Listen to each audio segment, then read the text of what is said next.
Hoje vamos conhecer dois casos reais em que encontros com cobras venenosas terminaram em tragédia, quando a imprudência e o desespero cruzaram o caminho da natureza selvagem.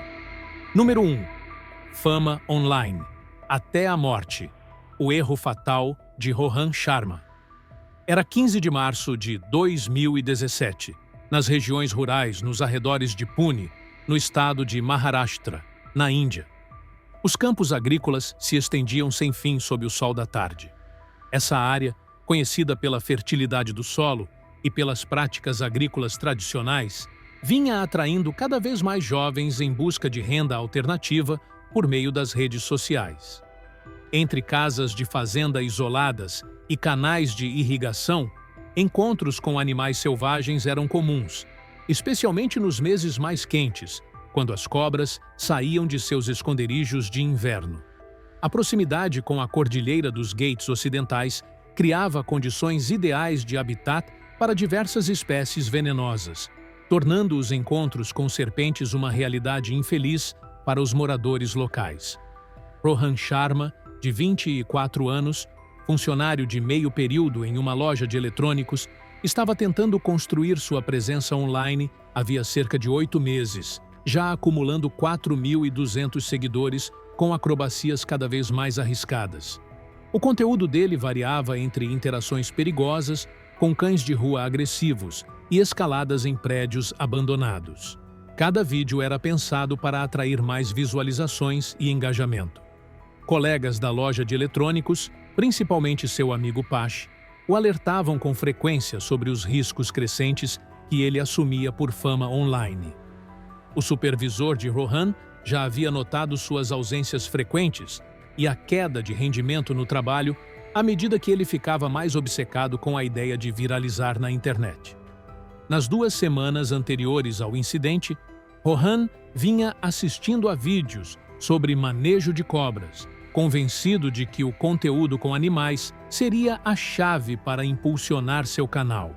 Ele tinha ouvido de moradores da região que era comum encontrar serpentes nas áreas agrícolas próximas a Pune, onde as víboras de Russell costumavam habitar terrenos rochosos e as bordas dos campos. O local que ele escolheu ficava em um campo isolado, a cerca de 19 quilômetros do centro da cidade. O lugar foi escolhido justamente por causa dos relatos de alta atividade de cobras e da ausência de movimento humano. Agricultores locais haviam alertado sobre o aumento da presença de serpentes na região, resultado das recentes obras de irrigação que alteraram o habitat natural desses animais. Rohan chegou ao local por volta das 2 da tarde, levando apenas seu celular, uma sacola de pano e equipamentos básicos de gravação. O plano, que mais tarde foi reconstruído a partir dos dados de GPS do celular e de seus pertences recuperados, era localizar, capturar e manusear cobras venenosas para gerar conteúdo para as redes sociais. O campo possuía formações rochosas espalhadas e vegetação esparsa, bem típico da paisagem local. Leituras de temperatura feitas por estações meteorológicas próximas indicaram que fazia 32 graus Celsius, condições ideais para a atividade de serpentes. A víbora de Russell, cientificamente chamada de Daboia russellii, é uma das cobras venenosas mais perigosas da Índia, responsável por milhares de mortes todos os anos no subcontinente. Esses animais, com corpo grosso, costumam medir entre 90 centímetros e 1,5 metros e possuem um veneno hemotóxico extremamente potente, que compromete a coagulação do sangue e destrói os tecidos. As víboras de Russell são conhecidas pelo comportamento agressivo e defensivo quando se sentem ameaçadas, atacando com velocidade e precisão impressionantes. O veneno contém enzimas potentes que causam destruição intensa dos tecidos, hemorragias internas e distúrbios na coagulação, sendo extremamente letais sem atendimento médico imediato. Essa espécie é responsável por mais mortes causadas por picadas de cobra na Índia do que qualquer outra. De acordo com as evidências encontradas no local, Rohan localizou uma víbora de Russell, com cerca de 1,20 metro de comprimento, próxima a uma formação rochosa. A cobra estava em posição de defesa, enrolada sobre si, quando Rohan se aproximou. Os registros de atividade do celular indicam que ele começou a filmar às 2h23 da tarde, documentando toda a aproximação até o animal. A terra revolvida ao redor das rochas sugeria que ele havia se aproximado com cautela enquanto mantinha a gravação. A análise forense mostrou pegadas indicando que ele circulou a cobra várias vezes antes do ataque fatal. O momento exato ocorreu quando Rohan tentou agarrar a víbora com a mão direita, sem luvas, ao mesmo tempo em que segurava o celular com a mão esquerda. A cobra atacou imediatamente. As presas perfuraram o antebraço direito dele, cerca de 10 centímetros abaixo do cotovelo. O veneno foi rapidamente absorvido pelos tecidos ao redor e pelo sistema linfático. Apesar dos sintomas sistêmicos normalmente demorarem entre 20 e 40 minutos para se manifestar, o quadro de Rohan indicava uma carga elevada de veneno, possivelmente agravada pela penetração direta em um vaso sanguíneo superficial. Esse tipo de condição pode levar a uma progressão crítica ainda na mesma noite. A evidência física no local, como o celular caído, o tripé deslocado e os pertences espalhados, indicavam que ele cambaleou para trás logo após a mordida. Os investigadores usaram a terra revolvida, marcas de arrasto e o pouco sangue presente para reconstruir o ponto da mordida e os movimentos que ele fez em seguida. Minutos após o ataque, Rohan começou a sentir dor latejante intensa e inchaço acelerado no local da picada. O veneno da víbora de Russell causa inchaço grave desde os primeiros momentos, além de bolhas e necrose antes do início das hemorragias internas. O braço dele ficou visivelmente deformado e descolorido à medida que o inchaço subia. Os primeiros sinais de comprometimento vascular e tontura eram consistentes com envenenamento grave, e seus pertences indicavam que ele teve dificuldade para manter o equilíbrio. Padrões de sangue mostraram que Rohan tentou caminhar em direção à estrada principal, percorrendo cerca de 180 a 200 metros antes que sua condição piorasse. O veneno da víbora raramente causa sangramento externo nos estágios iniciais. Hemorragias internas e distúrbios de coagulação normalmente começam entre 1 e 3 horas após a mordida. No entanto, como a picada provavelmente atingiu um vaso superficial, houve sangramento intermitente que os investigadores conseguiram usar para rastrear seus passos. Rohan caiu cerca de 45 a 60 minutos após a picada, uma linha do tempo médica plausível, apenas em casos de envenenamento extremamente intenso ou choque cardiovascular precoce, ambas condições compatíveis com os sintomas dele. A respiração dele começou a ficar ofegante e surgiram sinais de choque hemorrágico, como confusão, fraqueza e queda acelerada da pressão arterial. Ele sobreviveu por várias horas após o colapso. Especialistas concluíram que ele havia entrado no estágio crítico do envenenamento, em que há coagulopatia intensa, hemorragias internas e início de falência renal. Essas complicações normalmente se tornam fatais entre 6 e 12 horas após uma picada severa. O tempo estimado bate com o caso de Rohan, considerando a dose de veneno e o local remoto sem acesso a socorro médico. A morte aconteceu mais tarde naquela noite, não de forma instantânea, mas dentro da janela fatal de 6 a 12 horas, documentada em casos graves de picada por víbora de Russell. Ele acabou morrendo de choque hemorrágico e insuficiência renal aguda. A combinação de sangramento interno progressivo, falência de órgãos e colapso circulatório foi fatal naquele campo isolado, distante de qualquer assistência médica. O laudo post-mortem revelou coagulopatia severa, hemorragia interna generalizada e necrose extensa dos tecidos, compatível com envenenamento em estágio avançado por víbora de Russell. O corpo de Rohan foi encontrado por um agricultor local chamado Suresh na manhã seguinte, durante uma inspeção rotineira por volta das 7h30 da manhã. A polícia chegou em menos de 1 hora após a chamada de emergência e isolou a área. Os investigadores recuperaram o celular de Rohan, o equipamento de gravação e a sacola de pano que ele usaria para capturar cobras. Os dados de localização por GPS e os registros de atividade no celular ajudaram a reconstruir a linha do tempo dos acontecimentos que levaram à morte dele.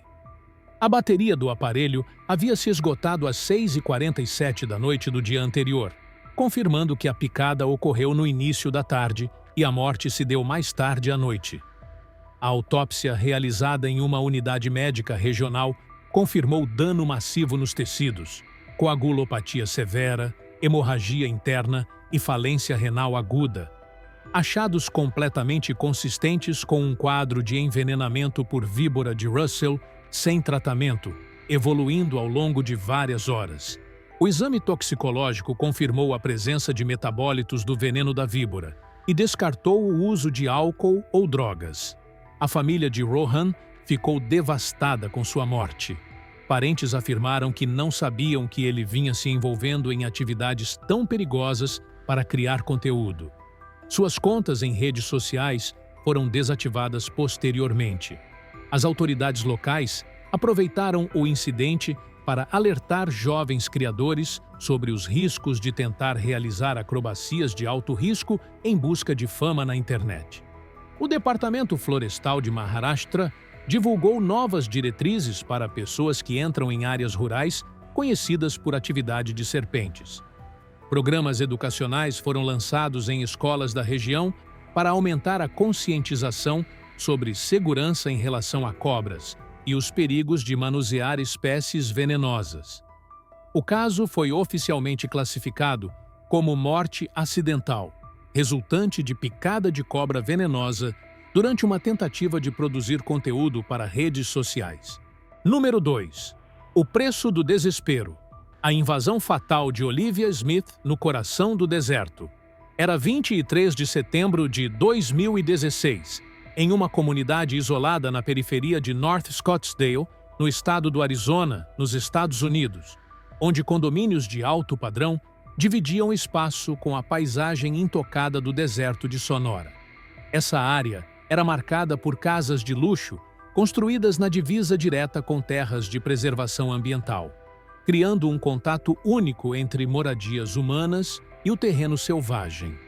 Durante o fim de setembro, as temperaturas na região variavam normalmente entre 18 e 35 graus Celsius, mantendo a vida selvagem do deserto ativa, principalmente à noite.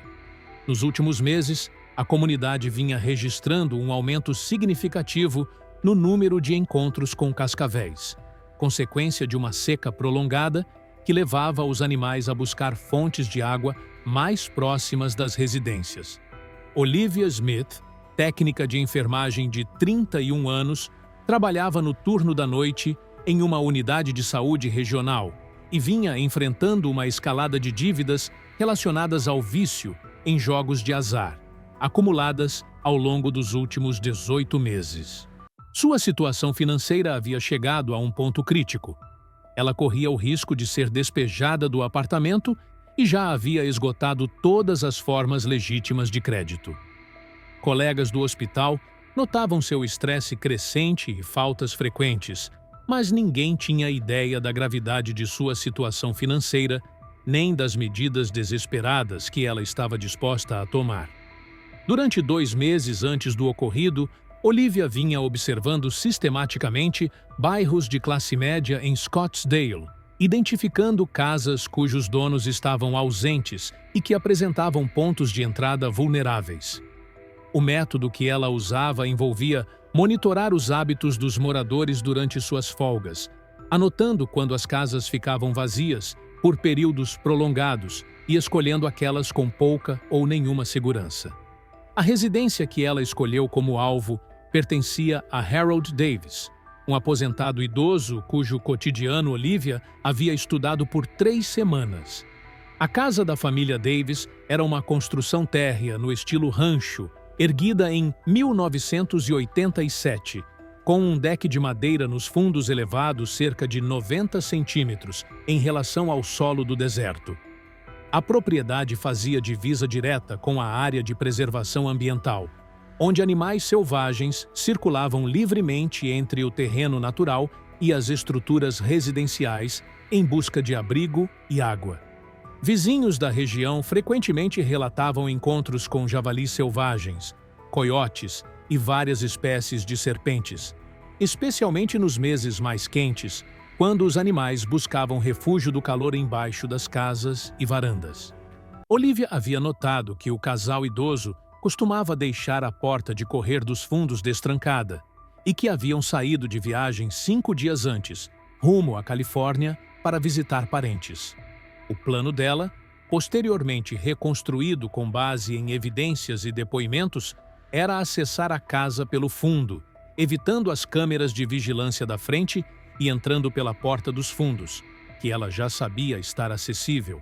A cascavel diamante ocidental, cientificamente chamada de Crotalus atrox, é a maior espécie de cobra venenosa do Arizona e uma das mais perigosas da América do Norte. Essas serpentes de corpo robusto costumam medir entre 90 centímetros e 1,5 metro, mas exemplares excepcionais podem ultrapassar os 2 metros de comprimento. O veneno hemotóxico delas é extremamente potente, com enzimas que destroem células sanguíneas, danificam tecidos e afetam todo o sistema circulatório. Quando se sentem ameaçadas, essas cascavéis emitem um chocalho característico como alerta antes de atacar. Contudo, em espaços confinados ou quando são surpreendidas, elas podem atacar sem aviso prévio. Essa espécie costuma procurar abrigo embaixo de varandas, galpões e outras estruturas humanas durante o calor, tornando os encontros com moradores ou invasores um risco documentado em comunidades desérticas. Segundo as evidências do local e a reconstrução forense, Olivia se aproximou da casa dos Davis por volta da 1 da manhã. Ela havia deixado o carro estacionado a cerca de 400 metros, em uma rua lateral. Carregava uma mochila pequena com ferramentas de arrombamento, como um pé de cabra, chaves de fenda e luvas de látex. A trilha que ela fez atravessava aproximadamente 180 metros de terreno desértico até atingir os fundos da residência. O ataque aconteceu quando Olivia rastejou por baixo da varanda elevada para tentar entrar pela porta de correr. Os registros do celular indicam que sua última atividade foi às 1h47 da manhã, fornecendo aos investigadores um horário exato. O espaço sob a varanda tinha cerca de 90 centímetros de altura e se estendia por 2,5 metros até a base da casa. Ela usou a lanterna do celular para se orientar dentro daquele espaço apertado, que acumulava detritos do deserto e oferecia um abrigo perfeito para répteis. No meio do trajeto, a luz iluminou uma cascavel diamante ocidental enrolada bem no caminho. A cobra, com aproximadamente 1,35 metros, havia feito daquele espaço sua toca havia semanas, como confirmado pelos fragmentos de pele trocada encontrados no local. Quando a luz de Olivia atingiu a cobra naquele espaço apertado, ela atacou imediatamente, sem emitir o aviso sonoro típico. A primeira mordida atingiu o braço esquerdo, perto do ombro, enquanto Olivia avançava e entrava involuntariamente no alcance da serpente. O espaço limitado impedia que ela se levantasse ou recuasse rapidamente, deixando a parte superior do corpo exposta. Assustada, ela tentou se arrastar de volta, mas acabou estendendo a mão direita direto na direção da cobra enroscada. Esse movimento súbito provocou uma segunda mordida, desta vez no antebraço direito, na parte de trás. As duas mordidas ocorreram com poucos segundos de diferença e resultaram em um caso que médicos especialistas classificaram como envenenamento maciço. Olivia ainda conseguiu sair de ré do espaço, mas desabou imediatamente no quintal.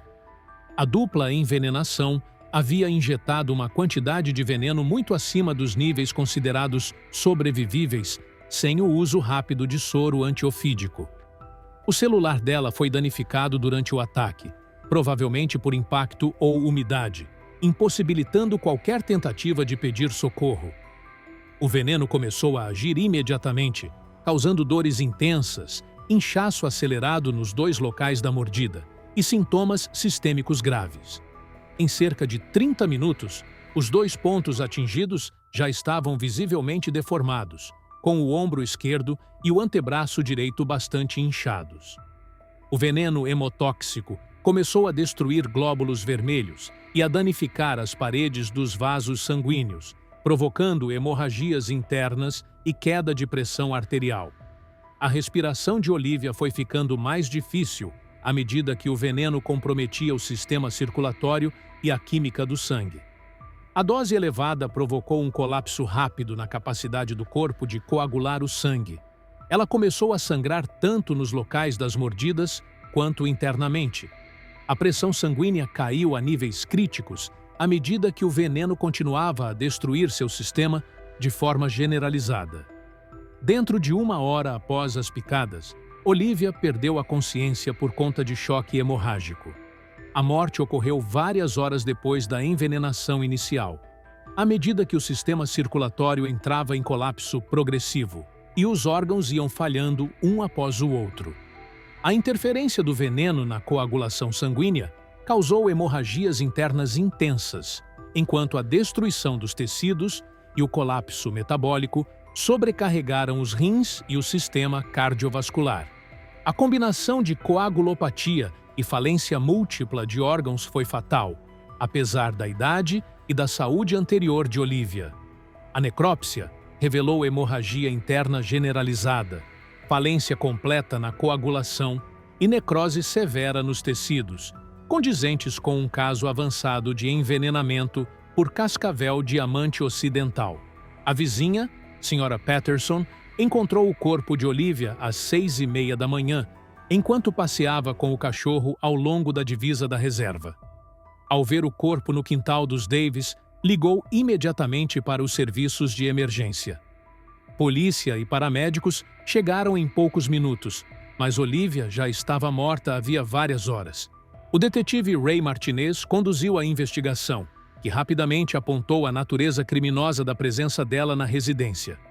Próximo ao corpo, foram encontradas as ferramentas de arrombamento, luvas de látex e um pé de cabra. O carro dela foi localizado a 3 quadras dali, contendo mais equipamentos usados em furtos. As pegadas encontradas no terreno desértico batiam com a rota que ela percorreu até os fundos da casa, confirmando sua intenção de entrada. O laudo do legista confirmou a morte por envenenamento de cascavel diamante ocidental, com destruição maciça de tecidos e distúrbios na coagulação causados pela dupla mordida. O exame toxicológico não detectou álcool ou drogas.